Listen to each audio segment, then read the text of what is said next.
Hi, I'm Francesco Rulli. I'm the CEO of Quello. I'm here today with Gail Thakarar, Chief People Officer. Gail, if you can expand a little bit about your business experience. Okay. So I'm a Chief People Officer, been Chief Human Resources Officer, started my career working with multinational global companies and looking at how the people impacts the business. I'm very business focused, both top line and bottom line. And went into consulting after working for companies like GE, GlaxoSmithKline, Countrywide Financial, and consulted for a number of years, and then was excited about working with startups and how we can grow the businesses through the very people initiatives. And so my last few years have been with mid-sized companies and early stage companies that are going through hyper growth. Thank you. So we are entering something I call the post-COVID era. Can you share with us what's your perspective about the challenges, but also about the opportunities of this new era that we are entering? That's a very interesting topic because that's of interest to me right now. As I see a lot of thousands, millions of people being laid off, furloughed, impacting families, because we're not impacting just an individual.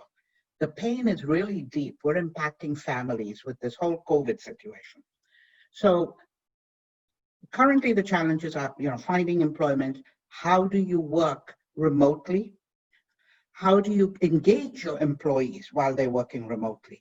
What is the communication that comes out from the companies so that the employees who are working in their home, especially women right now, who are doing double duty, taking care of their children and working, have a job, how are we keeping them so that then they have a good mental stability? So that is a responsibility of a company. How their jobs are structured. How do you deal with it when an employee suddenly has a crisis because the bus that was, or whatever service they were using to take care of their child is not available that day, and they have to do the work plus take care of the child at home. So I think we have to realize that this COVID thing has impacted our employees tremendously. And companies have, yes, gone through millions of dollars to cut costs immediately, furloughed employees or laid off employees, but have not really thought of what is this doing to our employee base? And how are we being shown where's the social responsibility of the company? So that's one thing. What are we doing for employees who are currently working with us? There's, as I mentioned, a whole lot of things that we have to think about. Messaging, of making the employees feel good about themselves. And then the question of the challenges are, what are we going to do when we have to bring these people back? I mean, yes, we use the word new normal. Really, are we going to hit a normal at this point? We have devastated many, many families. And we're going to have to really think of how are we going to bring this economy back to where we would like it to be. So this is a whole spectrum of issues that COVID has put in front of us. And some companies are, yes, handling it well, but I'm not seeing a lot coming out from the majority of companies. There's several pain points out there that they have to deal with. Yeah.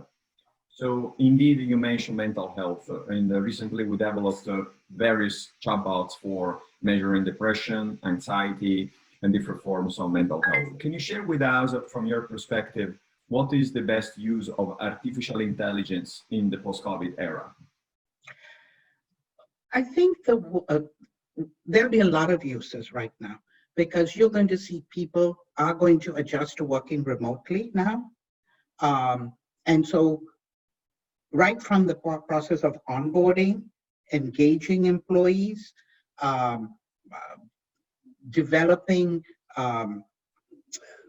getting the analysis done, I think you're going to see much more effect of it with remote-based employees coming in. For example, workforce planning. We need that as we're going through this change. There's going to be a dramatic change. Companies are going to change in the businesses they do. They may drop off certain businesses because they cannot do it. In other areas, you may see that they will add something onto it.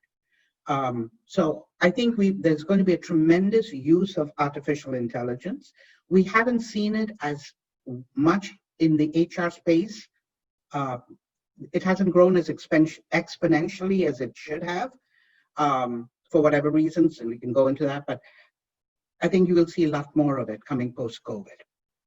Thank you, thank you. And if someone is interested to learn more about your business, what's the best way to reach out to you?